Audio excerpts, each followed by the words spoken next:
Assalamualaikum warahmatullahi wabarakatuh. Waalaikumsalam warahmatullahi wabarakatuh. Bismillah, alhamdulillah. Rabbana wasi'ta kulla syai'ir rahmatan wa ilma. Faghfir lil ladzina tabu wattaba'u sabilaka wa qihim adzabal jahim. Rabbana wa adkhilhum jannati adnin allati wa'adtahum wa man salaha min abaihim wa azwajihim wa dzurriyyatihim innaka antal azizul hakim.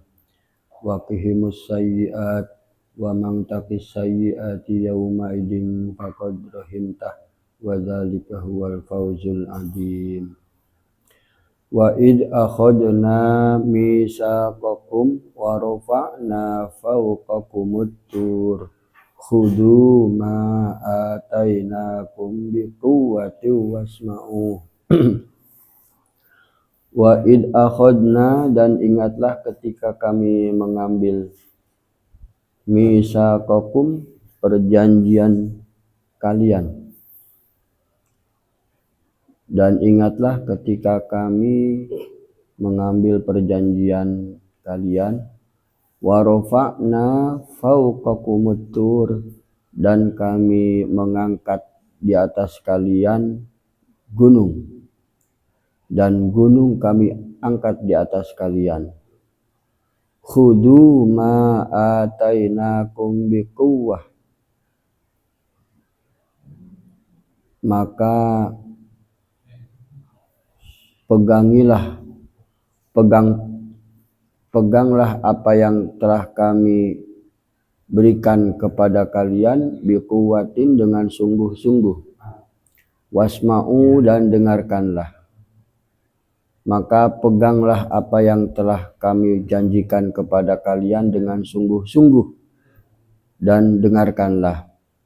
Qalu, mereka berkata, sami'na wa asyayna. Sami'na, kami mendengar, wa asyayna, dan kami ingkari. Wa usyribu, dan kemudian diresapkan fi qulubihim, di dalam hati mereka, al-ijla, kecintaan terhadap sapi, dan diresapkan oleh Allah di dalam hati mereka itu anak sapi. Jadi ingatannya itu dibikin melekat terhadap anak sapi, bikufrihim, karena keingkaran mereka. Qul, ucapkanlah Muhammad, katakanlah kepada mereka, bi'sama ya'murukum bihi imanukum, sungguh buruklah apa yang telah memerintahkan iman kalian kepadanya. Amat buruklah apa yang diperintahkan oleh keimananmu kepada kalian tentangnya. In kuntum mu'minin, jika kalian beriman. Pada ayat yang kemarin, Al-Quran telah mengajak berdiskusi kita bahwa sesungguhnya mereka itu hanya beriman kepada kitab suci mereka, tidak mau beriman terhadap kitab suci lain yang Allah turunkan, yang sama-sama berisikan kebenaran. Tetapi keimanan mereka terhadap kitab suci yang diberikan kepada mereka, kemudian Allah bongkar bahwa sesungguhnya mereka itu tidak beriman juga terhadap kitab suci mereka, karena mereka juga membunuh para nabi. Jadi kalau mereka berkata kemarin itu, kami beriman, nu'minu bima unzila alaina wa yakfuruna bima wara'ah, kami beriman kepada apa yang diturunkan kepada kami dan mengingkari apa yang selainnya, itu sebenarnya juga sebuah kebohongan. Karena kalau kalian beriman kepada kitab suci kalian, mestinya kalian tidak membunuh para nabi. Kenapa kalian membunuh para nabi Allah sebelumnya jika kalian beriman? Berarti kan sebenarnya Allah ngewolehke bahwa kalian menyebut beriman kepada kitab suci yang turun kepada kalian juga itu tidak benar. Karena kalian membunuh para nabi. Ada berapa nabi yang dibunuh? Banyak. Anbiya ya. Jadi banyak yang dibunuh para nabi. Para ulama ada yang mengatakan 70 nabi. Bahkan lebih dari itu. Kenapa Al-Quran tidak menyebutkan nama-nama nabi yang dibunuh? Tidak menyebutkan berapa jumlah nabi yang dibunuh. Hanya menyebutkan mereka membunuh para nabi. Karena sesungguhnya ini juga pelajaran penting bahwa seandainya Allah merinci, menggambarkan tentang pembunuhan para nabi, maka itu sama dengan mengajarkan orang bagaimana cara membunuh nabi. Jadi kalau Allah menggambarkan jumlahnya, terus diceritakan nabi ini yang dibunuh, nabi itu yang dibunuh, itu sama dengan mengajarkan kan? Kalau anak kecil melihat tayangan sebuah pencurian yang sukses, dalam film kan ada banyak tentang bagaimana cara membunuh, bagaimana cara mencuri. Itu sebenarnya sedang mengajarkan bagaimana teknik-teknik itu dilakukan gitu loh. Itu kan buruk. Al-Quran mengajarkan kalau hal-hal demikian tidak usah diceritakan, didongengkan, sehingga itu memicu penularan. Orang menggambarkan keburukan dengan detil akan menularkan keburukan yang serupa untuk orang lain. Maka Al-Quran tidak menyebutkan bagaimana cara Nabi terbunuh, kecuali perkataan para orang-orang yang tidak tahu entah dari mana menggambarkan Nabi Zakaria umpamanya dikejar-kejar, seolah-olah Nabi itu menjadi seorang yang sangat panik, kemudian masuk ke dalam pohon dan pohonnya digergaji. Saya tidak terlalu setuju dengan cerita-cerita seperti itu. Lebih nyaman memang Bani Israel itu membunuh para nabi. Bagaimana cara pembunuhannya tidak tahu. Tidak penting untuk disampaikan. Karena itu secara psikologis itu akan memicu penularan hal yang serupa. Betapa hebatnya Al-Quran ya. Betapa cerdasnya Al-Quran. Jadi hal-hal yang tidak penting yang hanya akan membuat madarat kepada pemirsanya tidak disampaikan. Secara psikologis kan, psikolog itu kan mengecam kalau ada tayangan-tayangan film saja yang menunjukkan cara bagaimana kejahatan dilakukan. Itu memicu seseorang tertantang untuk melakukan hal yang serupa. Itu ya. Kalau ditanya kenapa kok tidak diceritakan detail kan gitu. Jadi mereka beralasan bahwa hanya beriman kepada kitab suci yang diturunkan kepada mereka juga tidak jelas. Karena kalau kalian beriman terhadap kitab suci kalian sendiri, tidak mungkin kalian membunuh para nabi. Ayat yang sekarang, wa id akhadna misaqakum wa rafa'na fawqakumut tur. Dan ingatlah ketika kami mengangkat gunung. Gunung itu diangkat melayang di atas Bani Israel ketika membuat perjanjian dengan Allah.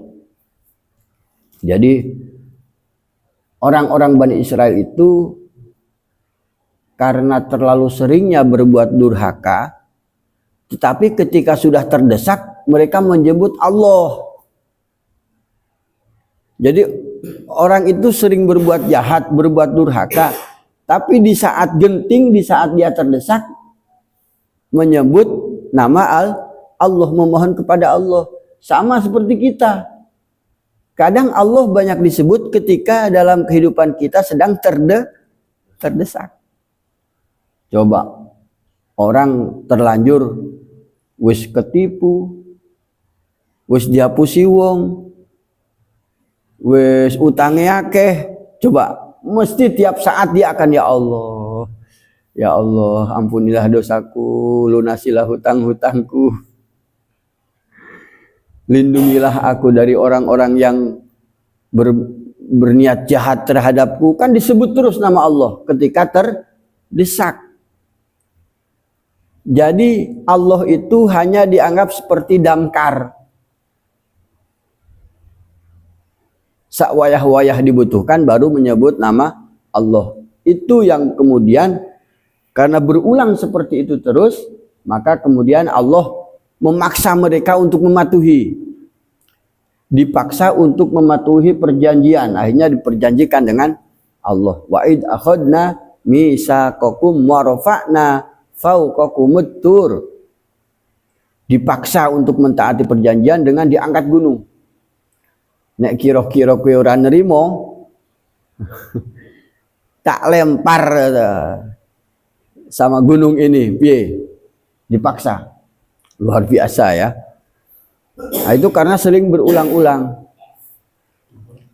Jadi ayat ini sebenarnya hampir senada dengan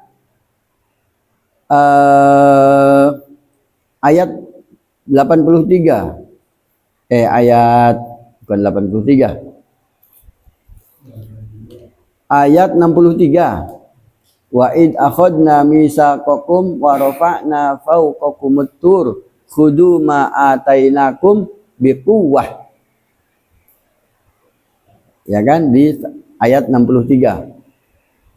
Wadhkuru ma fihi la'allakum tattaqun. Hampir sama. Kenapa begitu? Karena Al-Qur'an itu sering mengulang. Dalam gaya bertuturnya, Al-Quran itu sering mengulang-ulang. Satu persoalan diulang beberapa kali. Ya, contohnya ini, ketika Bani Israel membuat perjanjian dengan Allah. Sama ketika ketika Allah Subhanahu wa taala menerangkan penciptaan Adam dan pembangkangan iblis, itu kan diulang-ulang. Di surat Al-Baqarah ketemu, di surat Al-A'raf ketemu, di surat Asyura ketemu, banyak. Kenapa diulang-ulang? Hikmahnya adalah untuk menyegarkan ingatan kita. Jadi orang mengaji, terus saja mengaji, ntar ketemu lagi ayat yang serupa, ketemu lagi ayat yang serupa. Untuk meneguhkan, untuk menyegarkan ingatan kita terhadap persoalan yang dimaksud. Kenapa begitu? Karena sebuah ilmu pengetahuan, informasi ilmu pengetahuan itu harus sering diulang. Karena begitu sering diulang, masuklah dia ke alam bawah sadar kita sehingga menjadi ingatan. Makanya kalau anak itu kan, kalau kita mengajari anak memang harus sering diulang. Harus sering diingatkan supaya kemudian ingatan itu menjadi watak gitu loh. Caranya supaya menjadi watak ya terus diulang-ulang. Seekor anjing ketika dilatih untuk melakukan sesuatu itu akan diulang-ulang oleh pelatihnya. Sirkus namanya. Singa itu loh bisa loncat ke dalam lingkaran api, itu kan yang kita nonton sepertinya langsung jadi, padahal mungkin ratusan kali diulang-ulang sehingga kemudian menjadi watak. Setiap melihat lingkaran dia loncat. Jangan kalah, karena juga kebohongan saja itu melakukan hal serupa. Sebuah kebohongan diulang-ulang terus-menerus sampai akhirnya pengulangan itu menjadikan sebuah kebohongan dianggap menjadi sebuah kebenaran. Banyak sekali kan cerita itu. Saya sampaikan kemarin, umpamanya ya, cerita sebuah mitos diulang-ulang diceritakan di banyak tempat, di banyak kali, di depan orang terus-menerus. Cerita tentang Dajjal itu kan diulang-ulang terus. diulang di berbagai tempat, di berbagai generasi diulang. Sehingga sebuah cerita rakyat menjadi dianggap sebuah bagian dari agama. Kalau sudah gitu kan susah dihilangkannya. Paham ya? Jadi kebenaran juga jangan kalah. Kebenaran, kebaikan itu harus terus sering diulang-ulang disampaikan supaya kebenaran itu meresap ke dalam alam bawah sadar kita sehingga menjadi watak. Nah, itu cara mendidik. Jadi cara mendidik itu apalagi kalau ke anak ya, masa-masa pertumbuhan, memang harus sering diulang. Jangan pengen sekali jadi. Nak, ini sudah subuh, nak. Bangun. Sekali saja. Yang penting aku sudah nginget kan gitu. Sudah menyampaikan, sudah gitu ditinggal, tidak pernah lagi diulangi. Yakin itu tidak akan berhasil. Jadi Al-Quran mengulang-ulang seluruh hal-hal yang baik, yang penting akan diulang-ulang terus menerus. Itu menunjukkan Al-Quran sedang mengajarkan kepada kita bagaimana sebenarnya sebuah kebaikan, sebuah informasi tentang kebenaran harus sering diulang-ulang sehingga meresap ke dalam jiwa kita. Jangan kalah, karena sebuah kebohongan juga ketika terus menerus diulang-ulang akan dianggap sebuah kebenaran, dan itu sudah terbukti. Jadi di ayat 63 redaksinya hampir sama. Kalau di sini khudzu ma atainakum biquwwati wasma'u. Bedanya ada wasma'u. Jadi terimalah, pegang teguhlah perjanjian ini. Khudzu ma atainakum biquwwah, itu arti bahasa kitanya pegangilah perjanjian ini dengan sungguh-sungguh. Wasma'u, dan dengarkanlah. Kalau yang ayat yang kemarin 63, khudzu ma atainakum biquwwati wadhkuru ma fihi. Ada perspektif yang berbeda, diulang tapi Allah menambahkan perspektif yang berbeda supaya menambah kekayaan wawasan kita. Jadi kalau wadhkuru ma fihi, pelajarilah apa yang ada dalam perjanjian itu. Tapi kalau ini pegang teguhlah, pegangilah apa yang telah kita perjanjikan, biquwatin, dengan sungguh-sungguh, wasma'u, dan dengarkanlah. Celakanya orang-orang Bani Israel. Israel ini seperti ayat ini. Khatamallahu ala qulubihim wa ala sam'ihim wa ala absarihim ghishawah. Jadi Allah telah mengunci mati hati mereka. Hati mereka sudah dikunci. Khatamallahu ala qulubihim wa ala sam'ihim, pendengarannya, wa ala absarihim ghishawah. Dalam pandangannya itu Allah kasih penutup. Sehingga memang sulit sebuah kebenaran, sebuah kebaikan menembus ke dalam jiwa mereka. Bayangkan Netanyahu, orang-orang Israel yang sekarang terus-menerus mengganyang, menggenosid, membunuh, membantai orang-orang Gaza.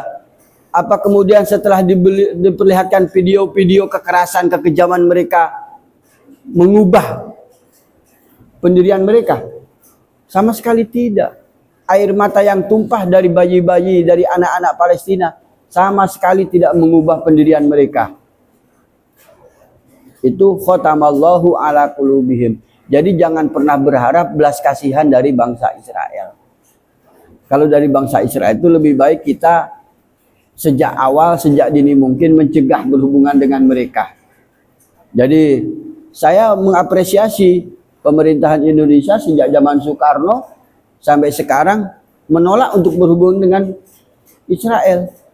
Karena lebih selamat ketika kita tidak berhubungan dengan mereka daripada kemudian berhubungan. niat baik orang Palestina menerima orang-orang Israel tahun 48 dibalas dengan pembantaian terhadap mereka. Karena itu sudah, Israel itu summum bukmun umyun fahum la yarji'un, kayak gitu ya.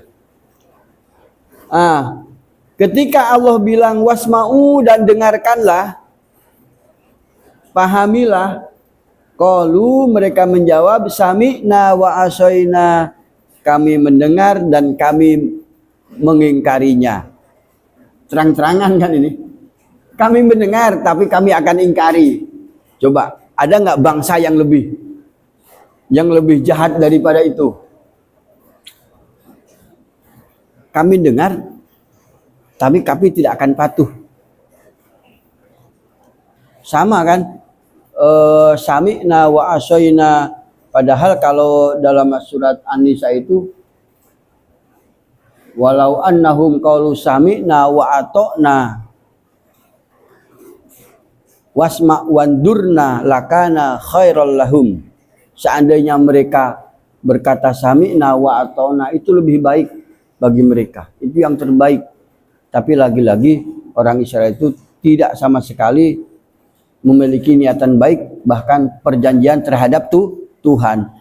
Ini menjadi pelajaran bahwa perjanjian dengan orang Israel jangan pernah berharap kemudian itu juga akan ditaati.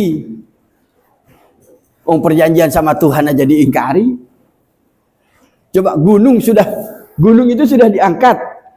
Kalau kalian ini mau balelo, tidak mau mengikuti perjanjian ini, aku timpakan gunung ini. Seolah-olah kan Allah bicara seperti itu. Sudah seperti itu aja masih sami'na wa asoina.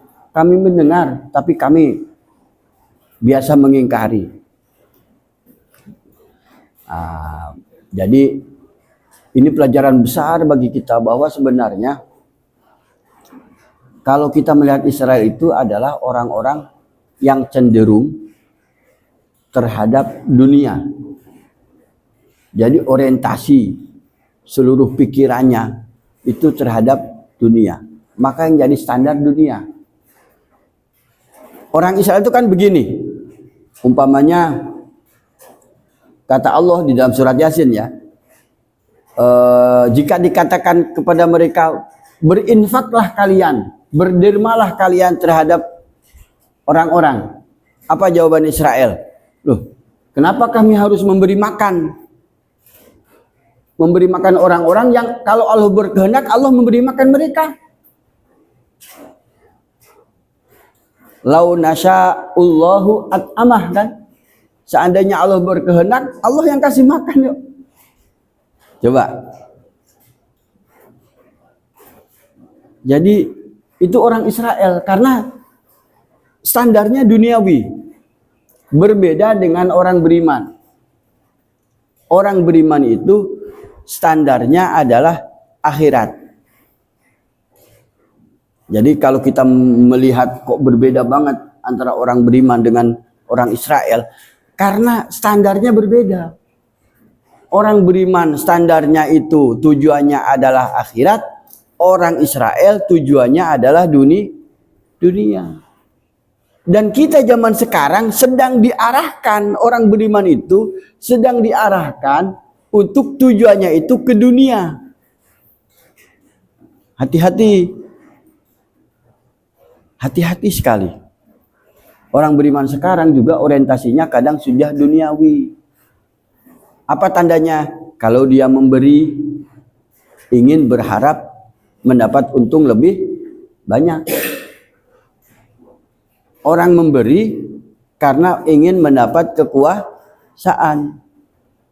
Itu perilaku-perilaku Yahudi. Karena orientasinya dunia. Nah, sementara orang beriman orientasinya akhirat. Kita hidup, kita bekerja, kita bermuamalah, tujuannya akhirat. Terlihat lagi, bank nih ya, yang biasa kita pinjam uang, biasa nitip uang, itu konsepnya dari Yahudi. Orang Yahudi biasa menggunakan instrumen hutang piutang untuk mencari keuntungan. Jadi utang piutang itu memang untuk mencari keuntungan. Kalau orang beriman, hutang piutang itu mencari pahala. Makanya diajarkan kalau orang berhutang kepada kalian, jatuh tempo, dia tidak mampu membayar. Orang beriman perintahnya apa? Coba kurangilah supaya dia mampu membayar. Kalau utangnya 1 juta, nanti bos bulan depan saya bayar. Ternyata pas bulan depannya jatuh temponya dia tidak mau bayar. Oh ya sudahlah, kalau tidak kuat bulan depan 900.000 saja saya kurangi. Coba ada nggak orang beriman yang begitu sekarang? Nggak ada. Padahal isi itu teori Yahudi ya. Kalau orang Yahudi, begitu kita tidak mampu bayar, kesempatan. Nah ini nih. Pertama denda, ya kan? Denda. Kemudian bunganya bertambah lagi. Sampai dibiarkan supaya tidak bisa diambil. Makanya saya curiga kadang perbankan itu meminta jaminan-jaminan itu sebenarnya dia juga berharap mereka tidak mampu membayar. Karena ini teorinya, kalau orang berhutang 100 juta, itu jaminannya adalah rumah yang seharga 300 juta. Coba, dia berhutang 100 juta. Bank akan meminta jaminan itu rumah atau properti yang nilainya itu berlipat-lipat dari hutangnya. Taruhlah 300 juta. Ketika dia tidak mampu membayar, kemudian kan properti itu dilelang. Harganya 3 kali lipat. Bank untung tidak? Kadang Nggak ada rugi bang. nggak ada ruginya. Lah, konsepnya itu bukan memudahkan, justru bagaimana hutang piutang itu menjadi motif ekonomi. Kalau di dalam orang beriman itu hutang piutang menjadi amal soleh yang berorientasi akhirat, sehingga orang beriman itu paling tidak orang berhutang kepada seseorang beriman itu 1 juta, ya 1 juta lagi. Entah itu yang namanya inflasi, entah penurunan nilai mata uang segala macam, dulu juga seperti itu. Tetapi Al-Quran menganjurkan kepada orang beriman mempermudah orang yang berhutang. Kenapa? Karena berhutang juga itu karena dia terdesak. Nah, jadi jangan sekali-kali instrumen hutang itu menjadi alat motif ekonomi. Itu ya. Jadi perbedaannya memang kenapa berbeda, karena orang beriman orientasikan dunia memang Allah berikan. Jangan kaget kalau orang Israel kok lebih pintar, lebih kaya. Jangan heran. Karena Allah akan berikan semuanya di dunia ini, tapi dia tidak akan diberikan di akhirat. Gak usah cemburu dengan mereka. Jangan kemudian begini, wah, jadi orang beriman kok malah hidupnya tambah susah. Jadi orang Yahudi kok malah hidupnya nyaman. Hati-hati. Kita ini jangan beriman di tepi jurang, seperti orang di tepi jurang. Kalau beragama itu menguntungkan, dia berlari ke tengah. Tapi kalau beragama itu tidak menguntungkan, dia nyemplung ke jurang. Jadi orang beriman itu jangan goyah gara-gara melihat penampakan di dunia orang-orang tidak beriman, orang-orang Bani Israel ternyata lebih maju dalam segala hal. Tidak usah cemburu, karena Allah hanya akan berikan mereka di dunia. Sementara kita punya akhirat. Jadi jangan kemudian kita mencurigai keimanan kita. Nah, ini diterangkan.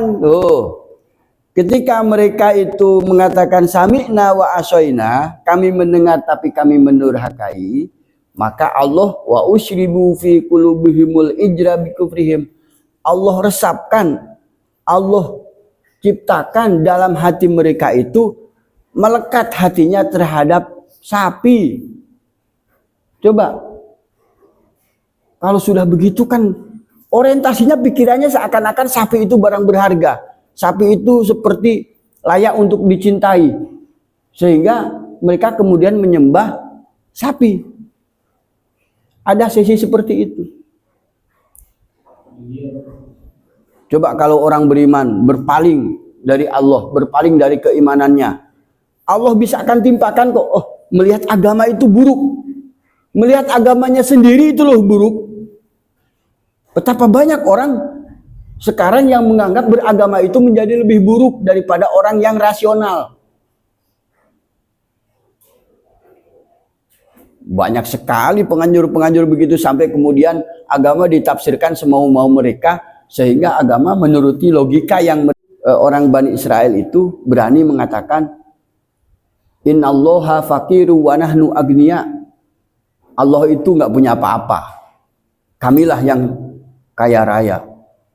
Coba, innallaha faqir wa nahnu agniya, sampai berani bilang gitu. Kenapa? Buktinya coba kamu minta ke Allah. Coba sekarang kamu minta pada Tuhan, dikasih nggak? Mana?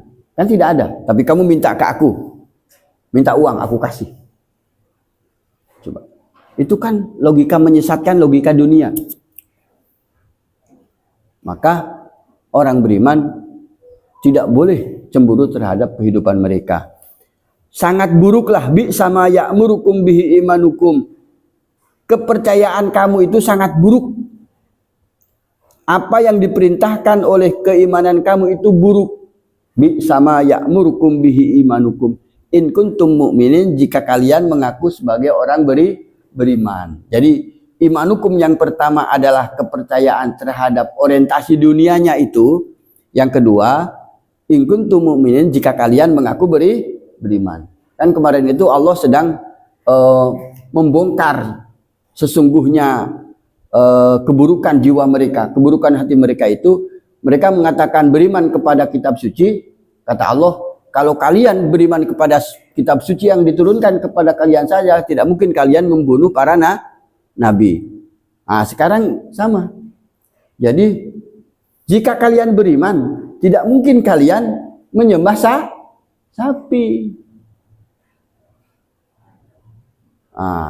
Tapi karena Allah sudah khatamallahu ala qulubihim wa ala sam'ihim wa ala absarihim gishawa, ya tertutup. Sebagaimanapun Allah ingin mengingatkan mereka, mereka tetap di dalam kesesatan mereka. Bi sama ya'murukum bihi imanukum in kuntum mu'minin. Saya teringat bahwa perjanjiannya itu seperti apa, itu sudah Allah jelaskan di ayat sebelumnya.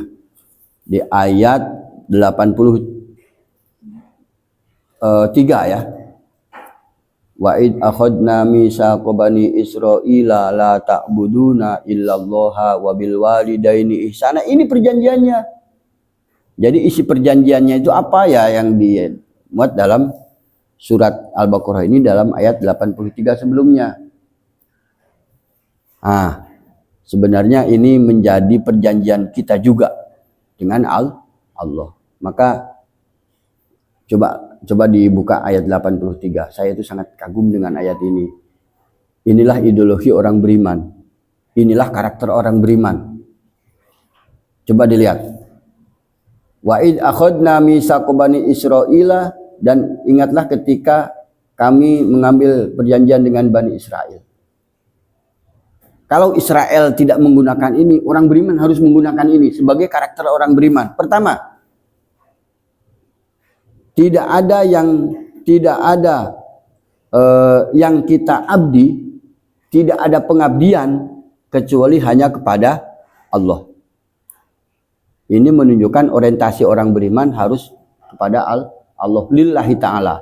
Yang kedua, berbuat baik kepada kedua orang tua. Berarti karakter orang beriman itu hanya mengabdi kepada Allah. Kenapa didahulukan la ta'budu, mesti begitu kan? Tidak ada pengabdian, berarti mengabdi itu sesuatu yang sangat besar. Tidak boleh kita mengabdi, mudah mengabdi itu tidak boleh. Pengabdian hanya ada pada Allah. Nah, kedua, berbuat baik kepada kedua orang tua. Berbuat baik kepada kerabat, dil kurba. Coba, begitu indahnya ini perjanjiannya. berbuat baik kepada kedua orang tua, berbuat baik kepada kerabat, berbuat baik kepada anak yatim, berbuat baik kepada orang miskin. Orang Yahudi bagaimana? Orang Yahudi, orang Bani Israel itu kemiskinan itu dimanfaatkan. Bukan kemiskinan itu dibantu. Kan jadi ideologi sekarang.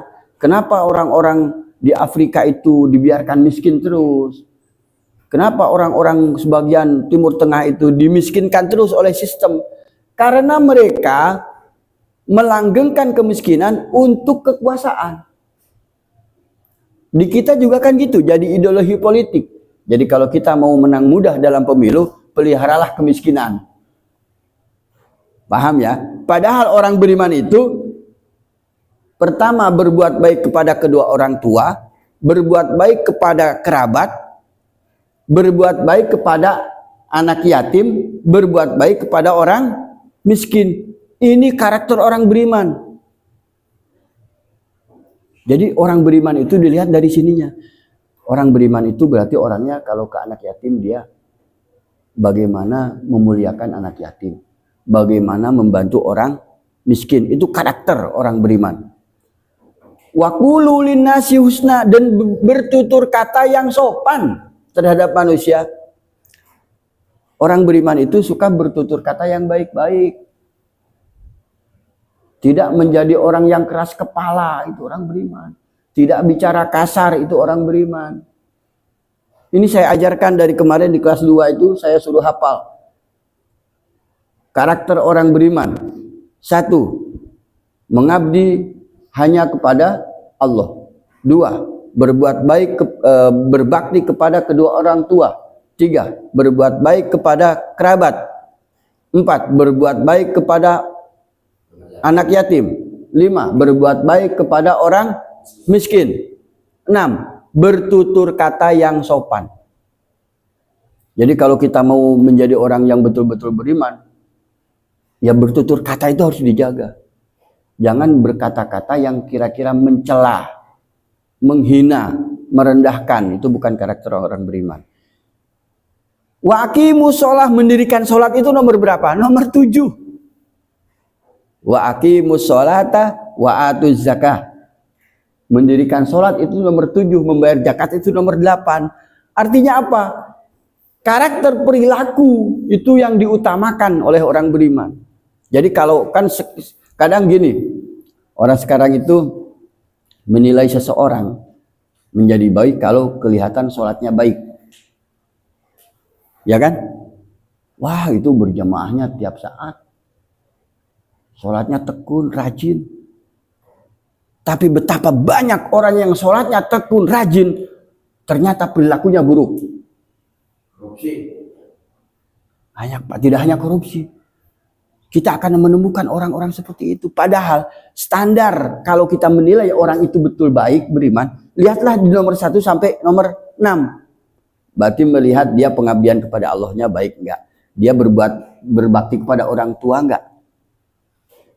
Dia berbuat baik kepada anak yatim tidak? Berbuat baik terhadap kerabatnya tidak?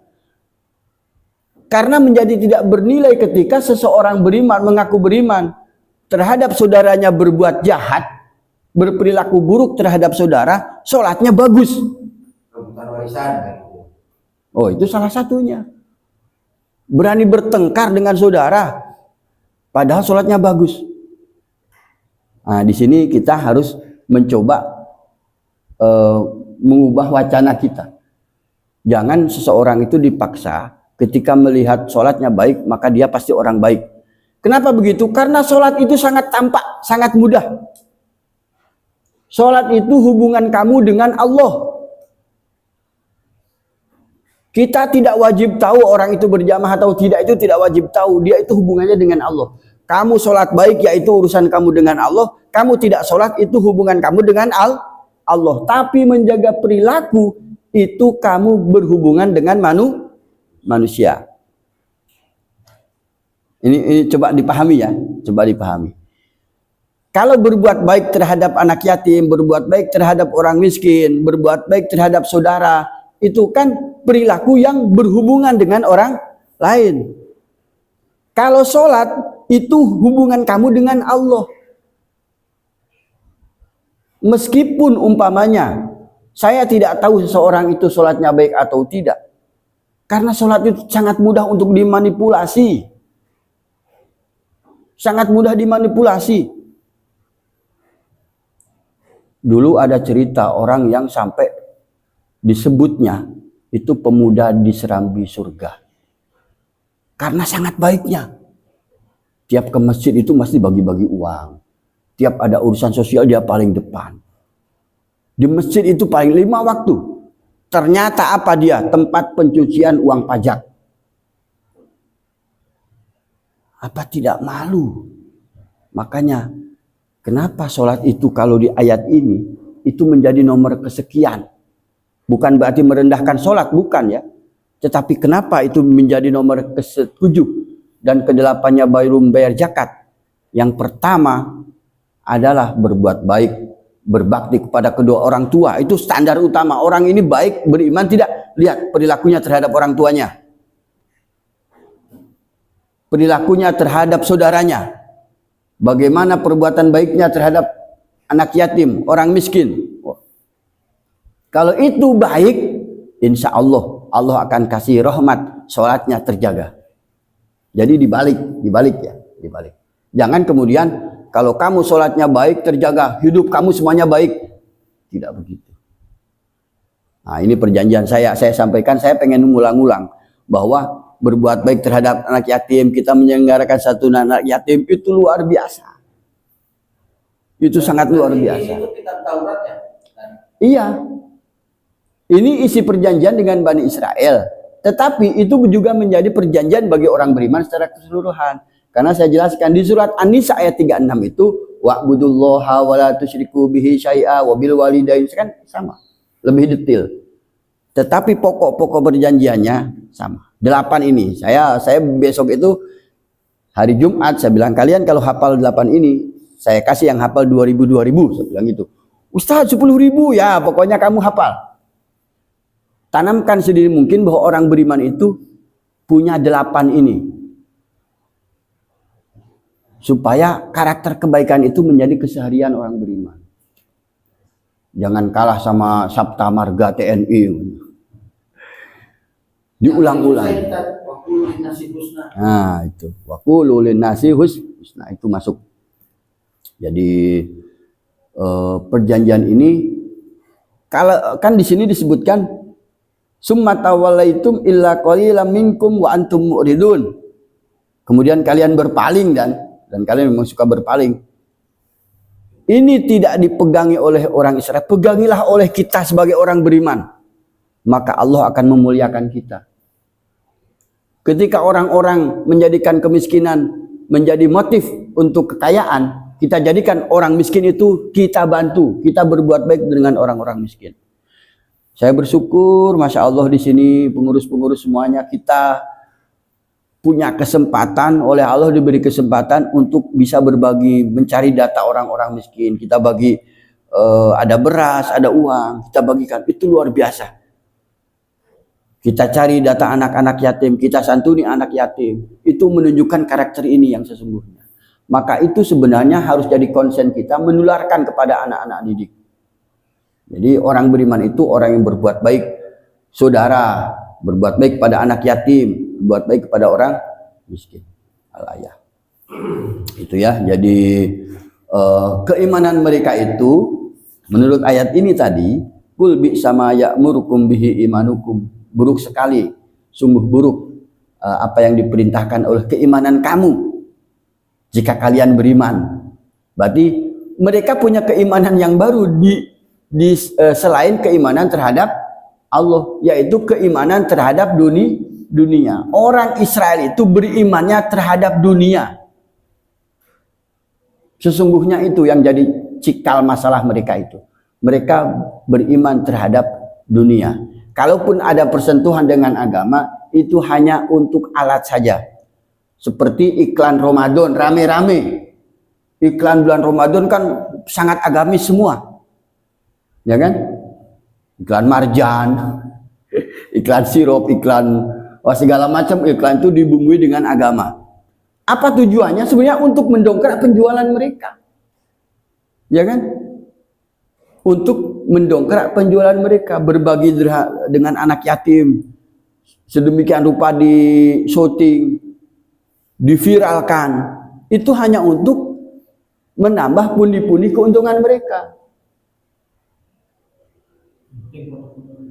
Wala tamnun tastaksir, jangan engkau memberi sedikit untuk mendapat lebih banyak. Itu orang beriman. Kalau orang beriman itu memberi saja, tidak berharap apa-apa kecuali berharap pahala dari Allah. Itu bedanya orang beriman. Jadi sangat berbeda kan ketika orang beriman terhadap Allah dan beriman terhadap dunia. Orang beriman terhadap Allah tidak mengharap balasan apapun. Bahkan kata-kata terima kasih saja tidak mengharapkan. Ya kan? Mengharap ucapan terima kasih itu loh tidak diharapkan oleh orang beriman, apalagi kok keuntungan. Tapi kalau orang yang imannya terhadap dunia itu memberi untuk memperoleh keuntungan lebih besar. Nah, itu ya saudara sekalian. Jadi jangan sekali-kali kita beriman terhadap dunia, karena beriman terhadap dunia itu sepele, dunia itu menipu. Lebih baik kita berpegang teguh keimanan terhadap Allah, keimanan kepada hari akhir, dan tidak usah cemburu dengan keberadaan mereka di dunia yang sedemikian rupa menggiurkan. Nah, kita lebih baik tetap berpegang teguh pada keimanan kita kepada Allah dan kepada hari akhirat. Ihdinas siratal mustaqim. Wassalamualaikum warahmatullahi wabarakatuh. Waalaikumsalam warahmatullahi wabarakatuh. Nah, itu